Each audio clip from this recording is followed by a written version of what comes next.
My name is David. Growing up, the difference between my twin sister, Emma, and me was like night and day. She was the golden girl, bathed in approval. I was not. Our dad, a strict university professor, was always buried in books and lectures. Our mom, the perfect housewife, focused on home and family, urging us to follow her example from as early as I can remember. Being at home felt like sitting through a never-ending critique session. My parents had a plan for the perfect family, and it didn't include a daughter who wore band t-shirts and liked to keep to herself.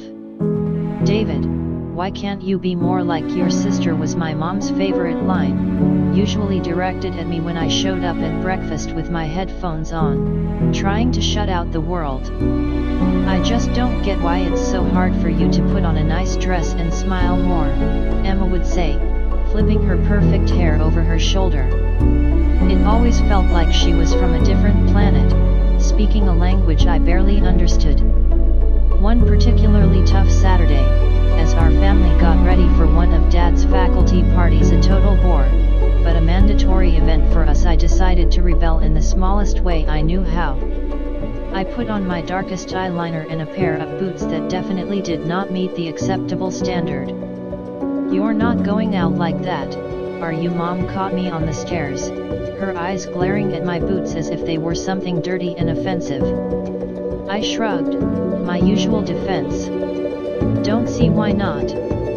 She sighed, that long, drawn-out kind that said I was the biggest disappointment in her perfectly organized world. "Please, David, just this once, can't you try to fit in?" "What for, so you can pretend we're the perfect family?" I shot back, tired of the same old argument. "It's not about pretending," she argued, her voice taking on that sharp tone that meant business. "It's about showing respect for your father." Emma, overhearing the exchange, came trotting down the hallway, her heels clicking on the hardwood floor like a judge approaching the bench. "Mom's right, Dev. It's not that hard to look decent. Why do you always have to make things difficult?" "I don't want to be a clone of you, Emma," I snapped, feeling my face get hot. I hated these arguments, hated being compared, but more than anything, I hated feeling like the odd one out in my own home. Dad appeared at the bottom of the stairs, his brow furrowed. "David, go change. Now. We're leaving in 15 minutes. He didn't yell, he didn't need to. The disappointment in his eyes was enough to send me marching back to my room to swap my boots for plain flats and wipe away half my eyeliner. As we drove to the party, the car was silent except for the classical music Dad insisted on playing because it was calming. I stared out the window, watching the trees blur past. At that moment, I promised myself that someday I'd live a life where no one could tell me what to wear, how to act, or who to be. Someday, I'll be free. My room was the only corner of the house where I could pretend I was somewhere else, anywhere else.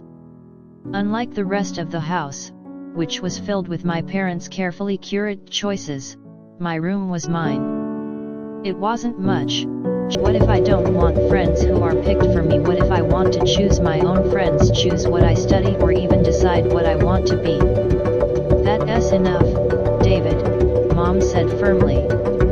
"You know your future is with the university. Your father has made sure of that.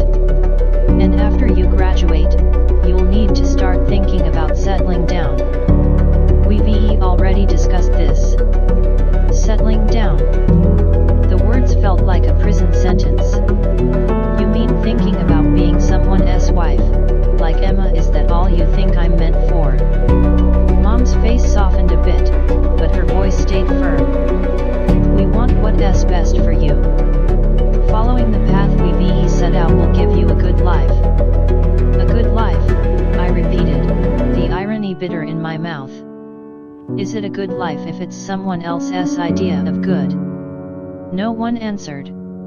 They didn't need to. We all knew there was no point in arguing. They had their plans, and they expected me to follow them. Just like Emma. Emma and I were like two sides of the same coin, always together, but never on the same page. At the university where Dad taught, the differences between us became even clearer. She was excelling in business management, the golden child, always nodding along in lectures and asking those annoyingly smart questions that made professors smile. Me, I was stuck in the same program, but it felt like wearing a shoe on the wrong foot, awkward, uncomfortable, and just plain wrong. One afternoon, as I was struggling through, looked, and saw not just my perfect sister, but someone who cared, in her own way. Fine, I'll think about it, I conceded, not ready to promise more. Thank you, she said, her smile returning. It's not that bad, you know. You might even like it if you gave it a chance. Doubt it, I muttered, but Mom and Dad were thrilled, praising Emma for making such a smart choice. Then they turned their hopeful eyes on me.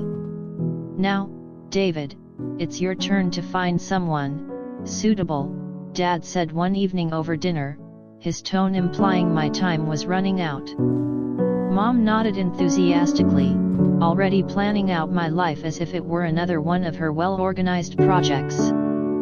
Think about your future, dear. Someone who can provide for you, who has a good standing.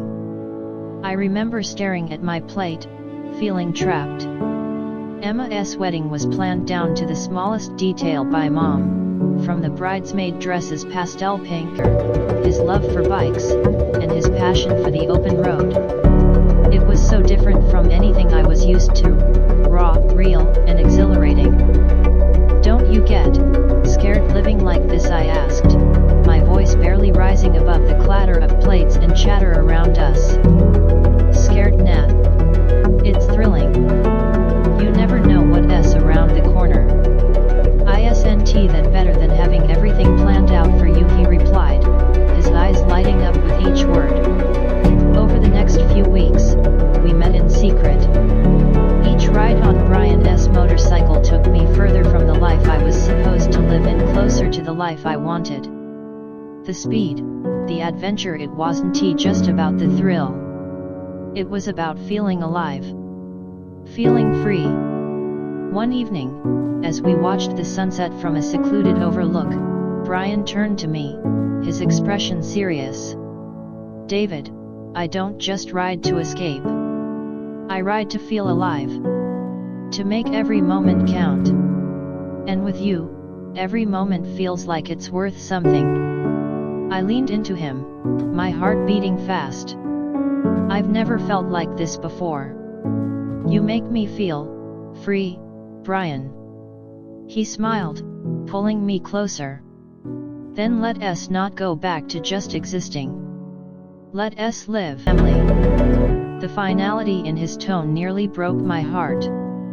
But not my decision. Brian squeezed my hand, giving me the strength to face them. Then I choose Brian. I choose us. I choose my happiness. Mom's eyes filled with tears. Dad's jaw clenched tight. If you walk out that door with him, don't bother coming back, he said, his voice like ice. Walking away from my parents' house with Brian, my heart was a mess of emotions, pain, relief, excitement, and fear, all mixed into one. The night air felt different, like each breath was a new beginning. I took a step further into my real life. We rode in silence for a while, the steady roar of the motorcycle beneath us a comforting presence. When we finally stopped at a small diner on the edge of town, Brian turned to me, his expression serious. Are you sure about this, David? I mean, really sure there's no going back after tonight, he said, his eyes searching mine for any sign of doubt. I nodded, squeezing his hand tightly. I've never been more sure of anything. Being with you, it feels right. It feels like what I was meant to do. He smiled, that reckless, charming smile that had won me over the first day we met. "All right, then. Let's do it. Let's start our life together." Inside the diner, we found a quiet booth in the corner. The waitress brought us 2 coffees without asking, and we sat there, planning our next steps. "So, what's first?" I asked, stirring cream into my coffee and watching it swirl. "Well, we'll need to find a place to stay, at least for a while. And maybe look for jobs. I have some buddies who can help us get started," Brian replied, sounding practical but hopeful. "It's going to be tough, isn't it?" I said, more as a statement than a question. The reality of what we were doing was starting to sink in. Brian reached across the table and covered my hand with his. "It might be. But we'll handle it. Together. Tough is nothing new for either of us, right?" I couldn't help but laugh, a short, genuine burst of amusement. "Right. Together." We spent hours in that diner, talking and planning. Every so often, Brian would mention an idea that sounded so wild and free that it made my heart jump.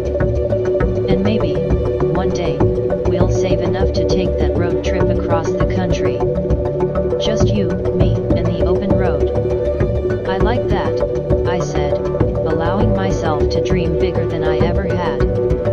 Riding back into the city, we began our search. The next few weeks were a blur of activity. Change made a huge difference, and we were finally able to breathe a little easier.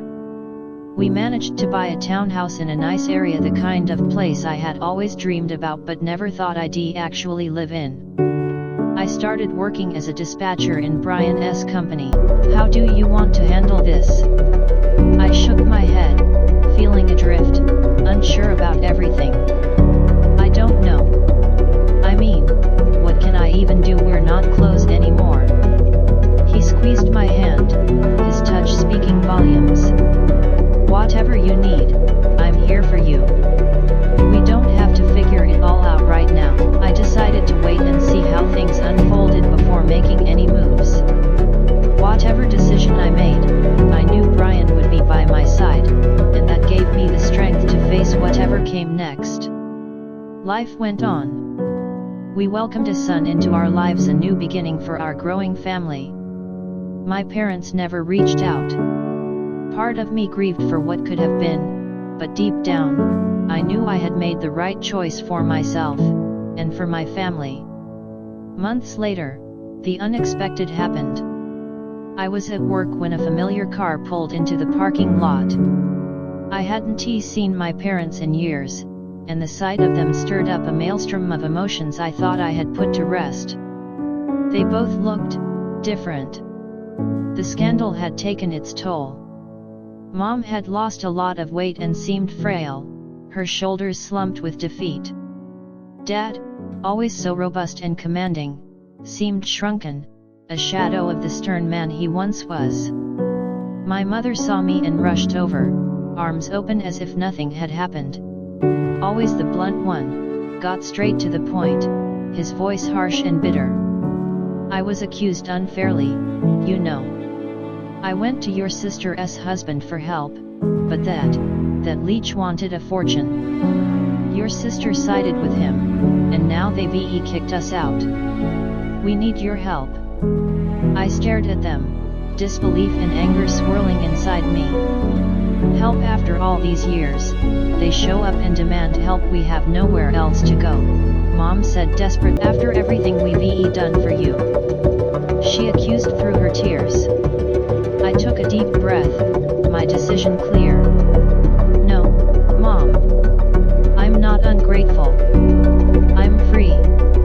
And I'm happy. You made your choices, and now you have to live with them." As we walked away, I heard my dad yelling, but Brian leaned over and quietly told the security team, "Don't let them come here again." The months that followed were filled with a heart-won peace. Our son was thriving, and Brian's business continued to grow. My parents never came back. That day in the small part of me might always grieve for the family I never had, I knew, with unshakable certainty, that I had